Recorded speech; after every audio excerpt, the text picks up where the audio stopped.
his name we pray. Amen.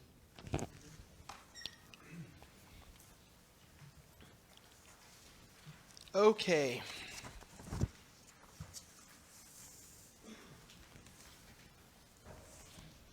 So, I want to do a couple things tonight. And let me just tell you this. This handout that I've given you, stick it in your Bible and bring it to class next week too. On Sunday morning. Because this is also the backside. So it says at the top, who controls you 1? That's for tonight. And then on the backside it says, who controls you 2? That's going to be the thing that guides our class next week. And it will hopefully help you to prepare for class and to think about that. But I want to tell you that I am hoping, I've tried to do my part to get my head straight to leave the floor open and give you some space for conversation, because I think, especially in this class and in Sunday morning's class, I think we're all going to be better off if we use our collective input together. So we've had a lot of really good participation recently, and I think that tonight would be a really good time for that. And next Sunday morning would be a good time for that too. And I think that you'll see why pretty quickly. I'll try and make that clear. But let's just do a real quick overview. I got to tell you, I'm pretty proud of this chart. I've tried to list these things out as we went. I've had it on list, and I've tried to have charts and all this stuff, and sitting in front of my computer. What night was it? I don't remember. I sent it to Mark, and I was like, behold, it came to me. I'll probably change my mind before too long, but this is where I'm happy right now.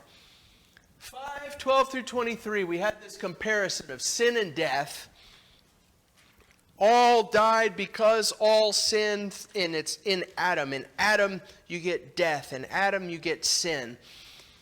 But then the other side of the chart was there is grace and life through faith in Jesus. And where Adam gave you this, Jesus gives you this. And Adam and Jesus. And that's the way that was kind of laid out.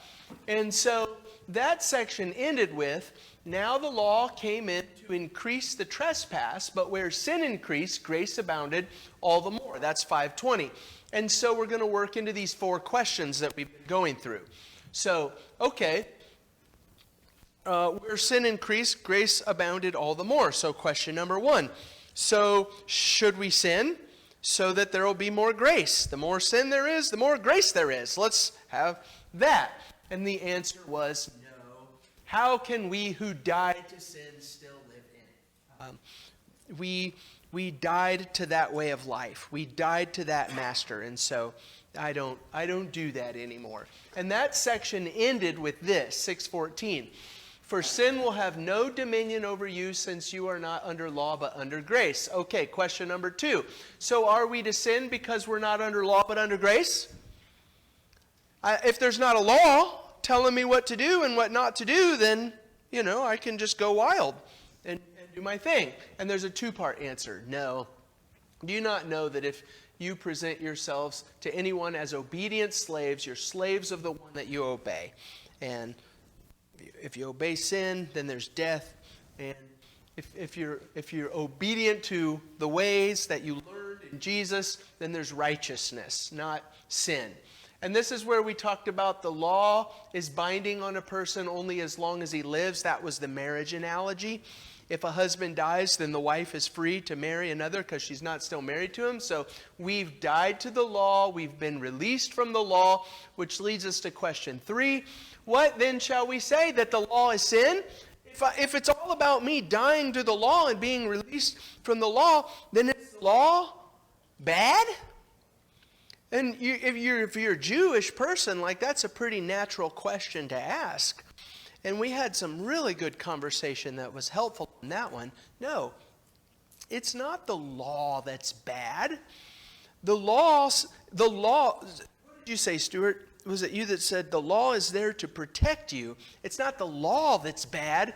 It's when you violate the law. That's the thing that's bad. It's the sin that's bad. So the answer, no, it's not the law that's bad. Sin, seizing an opportunity through the law, deceived me, and through the law killed me. But sin is the problem. And that brings us up to our class for today. Okay, so if sin seizes an opportunity through the law, and through the law kills me, what shall I say then? That the law is sin? We're still trying to work this problem out. Is it the law that brings death to me? I messed that part up. Verse 13, did that which is good, the law, bring death to me? So is it the law's fault that there's death in the world? And we're going to have the same response. No, it's sin. Sin is the problem. And the law is not sin. The law is not the problem. Sin is the problem. You violated the law. That's where we've been for the last several classes. Do you have any comments or thoughts about the flow, like about how this whole section moves? Whenever I lay it out in a chart like this, it's like, okay, you could just tell the whole story of Romans real quick and understand it. Got anything you want to say about that? Okay. So I want to read this last answer. Did that which is good, the law, bring death to me? And he answers the question, by no means. It was sin producing death in me through what is good, the law. But before we read that, look at this handout. Who controls you? Number 1. Let me just go ahead and tell you that I am 99% certain that this is not 100% complete. If you read through Romans, you're going to find some that I missed. And when you do, I would like to know them, because I'll just add them to my list here. But I read through it a couple different times, and I made this list. I've said this several times in our study, to be watching. Every time we come across these things, be watching for these things. Well, now we're here. Now is the time that we're going to talk about it. Look at all the different ways that Paul has been describing my actions and why my actions are what they are. 3:9. If you want to go back, I put the verses on there so you can go back and read the whole thing in its context. But in 3:9, both Jews and Greeks are under sin. And maybe when we were there for the very first time, that didn't make a whole lot of sense. They're under sin. But now it does make sense. Sin is over them as a master or as a king. And both Jews and Greeks are under sin as somebody that you serve. I'm under sin. Number 2, whatever the law says, it speaks to those who are under the law. Same conversation here. Death reigned from Adam to Moses. I highlighted death reigned there because that is the controlling force. Death is king. Death sits on his throne. It's like, it's a personification as if death is the one who rules and death reigns and tells you what to do and how to do it. And also in 5:21, sin reigns. He talks about the body of sin, which that'll make more sense in a minute, I think. He talks about being enslaved to sin. So sin is a master, I'm a slave. I'm enslaved to sin. And so it's the controlling force. Death no longer has dominion over you in 6:9. Dominion is that ruling thing. I put a star next to 6:12 because this one is just packed with a lot of stuff. Let not sin reign. That's one. But it says, let not sin reign in your mortal body. And I kind of think of it like demon possession. Sin is in me. That's really important for this conversation and next Sunday. Sin is inside of me, and it reigns in my mortal body. And so this thing that you see right now, me moving around, it's not me moving around. It's sin inside of me moving me around. That's the picture that you get here. And it's even like, it's almost like a delegation of authority. Sin has authority over your body, and then you're giving your body authority over you. You're not even directly. You're just like, it's like a two-layer submission. Look at the next one, since you say that. Do not present your members to sin as instruments. That's what you said, right? Sin is the authority, and I give myself over to that authority. I present my members, and so I'm like, okay, here's myself and my members, and I'm going to present it to sin and say, here you go, sin, do whatever you want. Also, the thing in verse 12 that I skipped over, let not sin reign in your mortal body to make you obey its passions. Sin makes me obey. You see the language that we're talking about here? Like, are you getting, I'm not 100% sure I can articulate this well, but are you seeing the way that Paul is painting the picture? He's saying the same basic thing with lots of different ways of saying it. Lots of different analogies, lots of different metaphors. What's the next one? 6:16, the 3-line one. Do you not know that if you present your members to anyone as obedient slaves, you're slaves of the one whom you obey? And so who's the controlling force here? Sin. And I've presented myself as a slave to sin. And since sin is my master, then I have to obey sin. 7:2, the law is binding. 7:5, while we were living in the flesh, that's the first time we see that word. And that word's going to be one of the main driving things of chapter 8. We're living in the flesh. Look at this one. Our sinful passions aroused by the law were at work in our members. So now this one's different. You had sin and death and the law as master and king and controlling force. But now it's not sin, death, and the law. It's my sinful passions. It's what I feel, what I want to do. That's kind of how flesh works into this conversation too, right? The flesh, what I like, feels good, what I want to do. I'm going to slow down here and start asking, what are you thinking about some of these things? Any kind of input about putting all these different things together or seeing multiple different pieces of this? Yeah, Adam? I was trying to think of a way to put this, which is somewhat of an abstract concept, into physical representation. And to me, what came to mind was the people who were demon-possessed or who were overrun with terrible illnesses who Jesus ran into as a picture of what it looks like to be under sin and under death. And there are people who just don't even have control of their faculties in the most extreme cases, and who the demons are just running over, and Jesus is able to cast that out with a word. And you kind of look at this language, and that's this state of mind that it calls to me is just a position where you've totally seated yourself and someone else is at the wheel, and now we're looking to move that back under God's control. Yeah.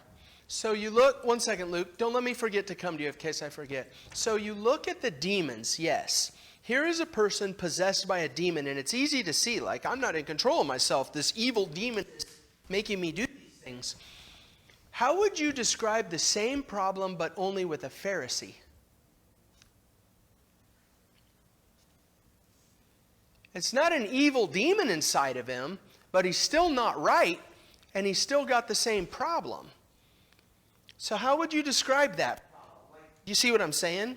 Like, he's got the same sin problem. The demon one, as crazy as this is, like I don't understand demon possession, but the demon one's easy to understand. I know why that guy's doing what he's doing. The demon's making him do it. Why is the Pharisee the way that he is? I was just going to say his desire to follow tradition rather than the law. To follow what? Tradition. Okay. Yeah. Luke, you had one. Kind of similar to that, like, the picture I was getting was like putting a collar and a leash on a dog, or, reins and a bridle on a horse. It's very similar, because it's like, you're almost like you're putting the collar on yourself, saying, here you go, sin. Take me around the block. Yeah. Control me. Use me. Tell me what to do. Steve? When we're living in the flesh, that focus, that action of living in the flesh opens us up to all of that. The Pharisee, living in pride of life, in hey, I'm going to win this, I'm going to overcome, even at that level. That is counting on the flesh, and it's on it instead of trusting in the Spirit. Yeah. Okay. Dave? And then Lena? I think it's leaning on verse 11, there in the middle, I guess, or towards the end, the deceiving of me. That I think fits not so much the demon possession, but it fits the rhythm of the Pharisee, because they're deceived in thinking by the law they are saved. And what's being revealed here is that sin is constantly in this taking of an opportunity through the commandment, through the law, to deceive him. And so he's trying to figure out, how can I get out from under this deceitfulness? Yeah. I'm trying to get this out. I'm trying to get it out. And that's when he concludes the chapter. Yeah. So that, yes. And you brought us close to this. This is the next stage of this. Demon possession. Yeah. I'm under the control of this evil force. Well, what about the Pharisee? Well, the Pharisee also, with the flesh and his pride and the deceit of sin and all this stuff, he's doing all of these things that he's not supposed to be doing. Okay, demon possession, Pharisee. What about me? That works us into our text for tonight. And I have one more thing before we read through our text tonight, verses 14 through 25. Maybe you have a better illustration than this. Anybody chew your fingernails? I do. I've always chewed my fingernails. And my mom used to, there was a time, you remember that stuff? I don't know if they still do it anymore today. It's probably like illegal for poison or something, or child abuse. But my mom used to do this stuff. It was fingernail paint. You know what I'm talking about? You paint it on the fingernails, and then you say to your kid, let's see you chew on those suckers now. And I was like, but I figured out it only would stay for just a few horrible seconds. And then it's like, now I can chew on my fingernails again. But over the years, so the fingernails is that, but also like I chew on my fingers too, and sometimes they'll bleed, especially in the wintertime. And I'm like, I don't like that. I'm not proud of it. Like, I don't want to chew on my fingernails. You want to know something? Totally separate. Well, maybe not totally separate. I read a thing one time that says, if your parents chewed on their fingernails, even if they quit before you were born, you still are more likely to chew on your fingernails than other people. Maybe there's a genetic factor into it, so I feel like I have an excuse. But sometimes I'm nervous, sometimes I'm bored, sometimes I'm just fidgety, and it gives me something to do. But when you see me doing it, I would even appreciate if you said, hey, stop doing that. Because I've actively, for years, I'm like, I don't want to do that. I want to stop chewing on my fingernails. But here I am with my hands looking the way that they look. I'm telling you in as strong of terms as I know how to tell you, I don't want it to be like this. But here I am. And I skipped over you, I'm sorry. And with that picture, I don't want it to be like this, but here I am.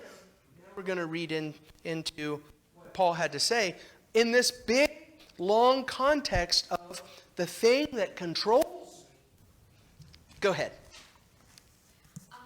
So he's using this language to give them something that they know about to relate to. So they understand what a lord is. We have to really work to try and understand what that relationship is like between a lord and a servant. And maybe these people, they're not thinking of themselves as slaves or servants. They're like, we're not, that. But in Paul is explaining that, yes, it doesn't matter who your master is that you choose, everyone's a servant. And there are two Greek words that are used for servant, the diakonos, which is where we get the word deacon, but doulos is another word, and that's a slave with no rights. It's also translated as bondservant. And that's what we all are. We're not our own. Yeah. He just bought us all when he died on the cross. And using this language, it's helping to further explain how that relationship is. Yeah. Yeah. So who are you going to serve? Because we're all going to serve someone or something. It's just who is it going to be? Okay, so let's read our text. Somebody, would you read it for us? 7 verses 13 through 25. This is question number 4. Did that which is good then bring death to me? By no means. It was sin producing death in me through what is good, in order that sin might be shown to be sin, and through the commandment might become sinful beyond measure. For we know that the law is spiritual, but I am of the flesh, sold under sin. For I do not understand my own actions, for I do not do what I want, but I do the very thing I hate. Now if I do what I do not want, I agree with the law that it is good. So now it is no longer I who do it, but sin that dwells within me. For I know that nothing good dwells in me, that is, in my flesh. For I have the desire to do what is right, but not the ability to carry it out. For I do not do the good I want, but the evil I do not want is what I keep on doing. Now if I do what I do not want, it is no longer I who do it, but sin that dwells within me. So I find it to be a law that when I want to do right, evil lies close at hand. For I delight in the law of God in my inner being, but I see in my members another law, waging war against the law of my mind, and making me captive to the law of sin that dwells in my members. Wretched man that I am, who will deliver me from this body of death? Thanks be to God through Jesus Christ our Lord. So then I myself serve the law of God with my mind, but with my flesh I serve the law of sin. Any comments about that before we dive in some of our conversation? Ryan? He gives us another image, but now one of a prisoner. And I think that's pretty powerful if anyone knew what it was like to be a prisoner, what it was like to be stripped of every right, even as a Roman citizen, to be denied food and beaten, and to be chained to a floor. I mean, that's the imagery he's giving. And so for Paul to dive into that language, now he's talking about himself being a prisoner to the things that he doesn't even want to do. Yeah.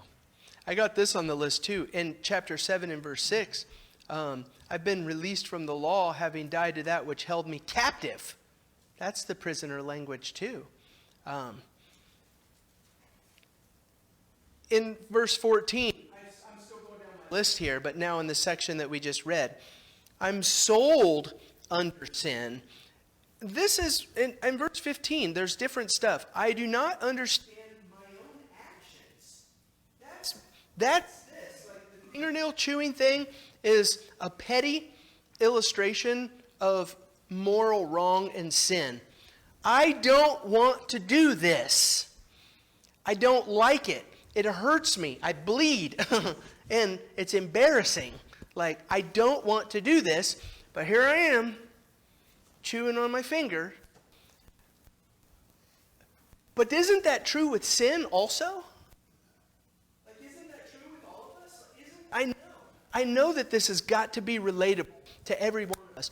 Isn't it true that every single one of us, I assume every single one of us has said, all right, it's time to get this part of my life straightened out. Like, I'm ready. I'm going to do this. I'm done with the sin. I'm going to move on in the way that I should.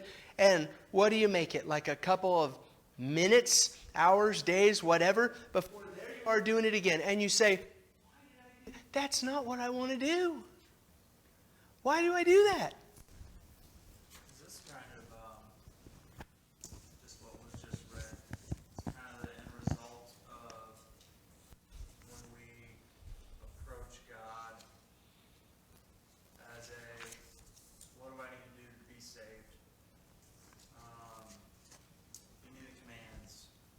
Just tell me what's seeking justification by the law. We try our hardest.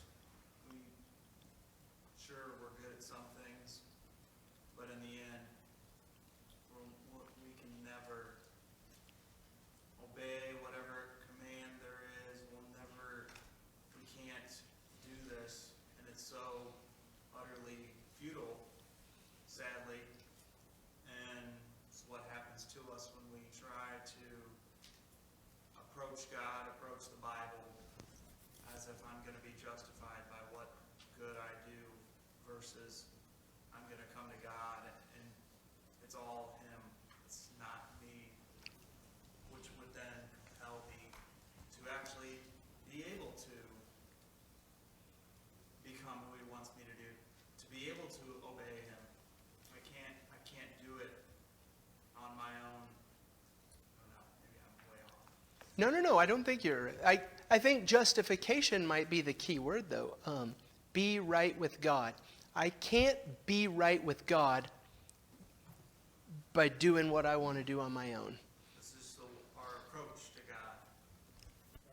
What's our approach to God? Yeah. Here's another way. Keep going down. I want you to see all of these things because this. I promise I have an end goal with this in mind. The 1, 2, 3, 4. The third one up from the bottom. It is no longer I who do it, but sin that dwells within me. See that language? We're back to the possession language and the demon thing. I don't want to chew my hands. I don't want to do it. Stop doing it. Here, I'm chewing on my fingernails. That's a petty example. But sin. I don't want to do this. I don't want to live this way. I don't want to behave this way. But here I am doing it because sin is inside of me. Sin dwells in me. Listen, you got to remember that language. Because next week, whenever we get to chapter 8, all of a sudden, whenever we get to chapter 8 and verse 11, and we start talking about the Spirit of God that dwells in you, all of a sudden everybody starts to get all magical and crazy. And no, I don't want to go the offensive route. Sorry. People take the conversation in a whole new way, and they're like, the Spirit is in me. I got the Spirit in me and all this. And I want you to go through this list and say, whatever it means to have that, we're already building that foundation when we talk about, these are not my actions. I'm a slave to sin. Sin is my master. Sin has dominion over me. Sin dwells in me in the opposite way that the Spirit will eventually dwell in me. I see a couple hands. One more second. Let me finish this list. Nothing good dwells in me that is in my flesh. And the last one. I see in my members another law, waging war. Look at this one. Waging war against the law of my mind. So we talked about the flesh. My body drives me to these things that aren't right. That's the flesh. But my mind takes me there too, doesn't it? And so it's not just that I'm captive to sin and that death is my master. It's also that my body takes me bad places. And my mind, my head, takes me in a direction that I shouldn't want to go. It's just nothing but a ton of of different ways of saying the same thing. I am not in control of myself. Something else is. I read a book over the summer that I highly recommend to everyone. It's called Atomic Habits, and the whole gist behind it is how we build good habits and how we orient our lives in order to encourage certain behavior. And so I wonder if there's something innate in the human condition that says that we're always going to go back to what is comfortable and familiar and sink back into our habits. And the whole question that we're talking about here is, did that which is good, the law, bring death to me? I wonder if there's something to be said about the fact that the law, which is this code on how we should orient our entire society, goes to this fundamental question that says, you're going to always go back into your habits and do what's familiar to you, so build your whole life around what God wants you to do, which is, that which is good and righteous, which comes from the law. I was also thinking about what Christ said, which is, the mind is willing, but the flesh is weak.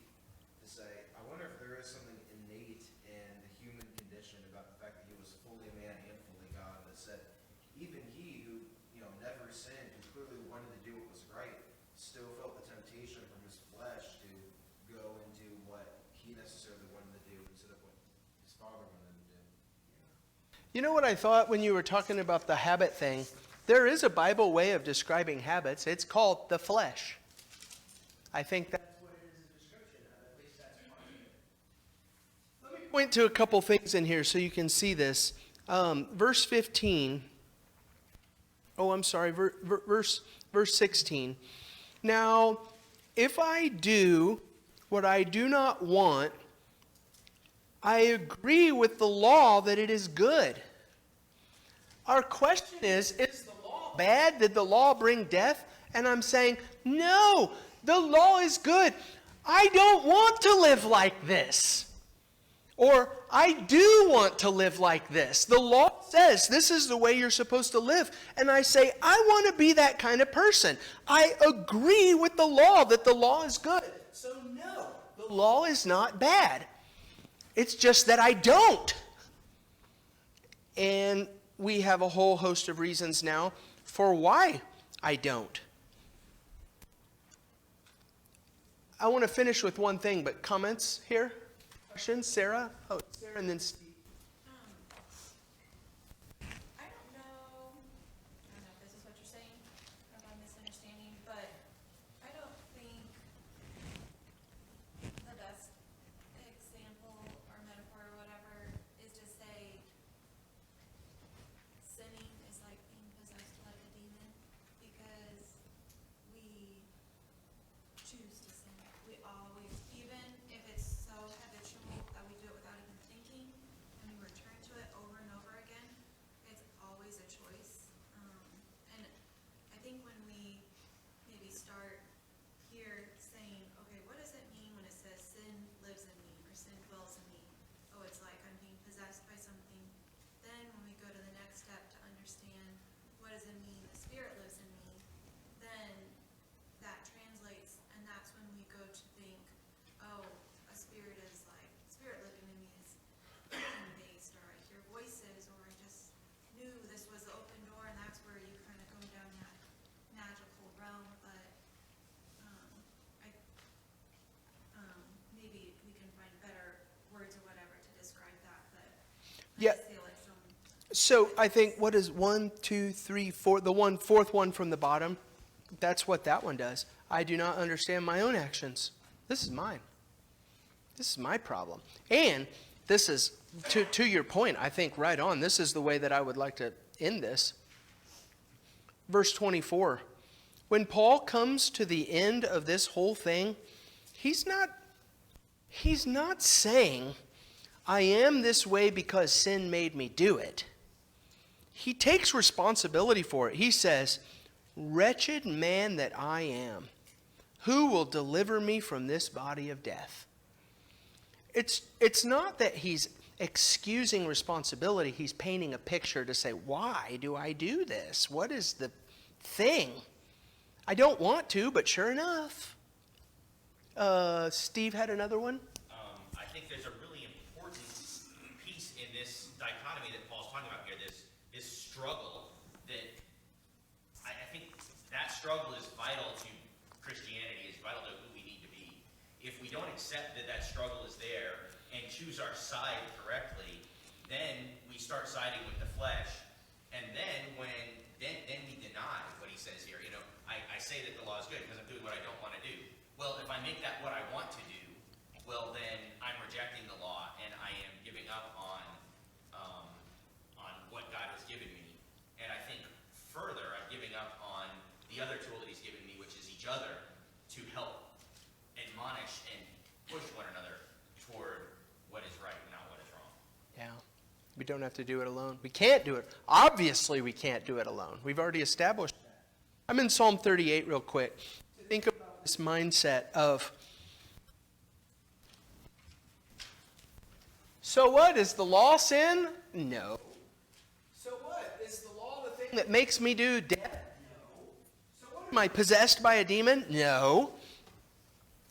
There are all kinds of people in the Bible, and David is one of them, that express this. Why did I do that? And I sure wish that I wouldn't have. Psalm 38 is one. O Lord, rebuke me not in your anger, nor discipline me in your wrath. For your arrows have sunk into me, and your hand has come down on me. There is no soundness in my flesh because of your indignation. There is no health in my bones because of my sin. For my iniquities have gone over my head like a heavy burden, too heavy for me. And who did them? He did them himself. But still, he's suffering the consequences and saying, why did that happen? My wounds stink and fester because of my foolishness. I am utterly bowed down and prostrate. All the day I go about mourning, for my sides are filled with burning, and there is no soundness in my flesh. I am feeble and crushed. I groan because of the tumult of my heart. And so here you have, I think, a pretty good finish to this whole thing. We talked about sin and death through Adam, and all of the questions that came from that about sin. And the ultimate end of the road is sin does not belong in our lives, but here it is, sure enough. So chapter 8, and what we're going to do on Sunday morning is, so how are we going to get out of this mess? Like, surely this is not the end of the road and we're just going to keep on walking down this thing controlled by sin, death, the flesh, my mind, what I want to do, however you want to say it. Surely, what is the way out of this mess? And what we'll do is we'll see what Paul says in chapter 8. But the top part of this, the bullet points, are, he's already been talking about it. He's talked about we're not, it's not that sin reigns in our life, it's that grace reigns in our life. We've already had these conversations. But chapter 8, verses 1 through 17 are just going to really dive down into, here are some of the things that are the answer for Christians. I'll give you the last word if you'd like it. All right. Please read this and think. I hope that you have, listen, I know I've not explained it the best. It's not 100% clear in my head. But I hope that you have enough of the concept of what is the thing that controls me, that you'll be able to look at this side of the page and understand what I'm trying to get at and come on Sunday morning ready to say, boom, here's the answer. All right. Thank you.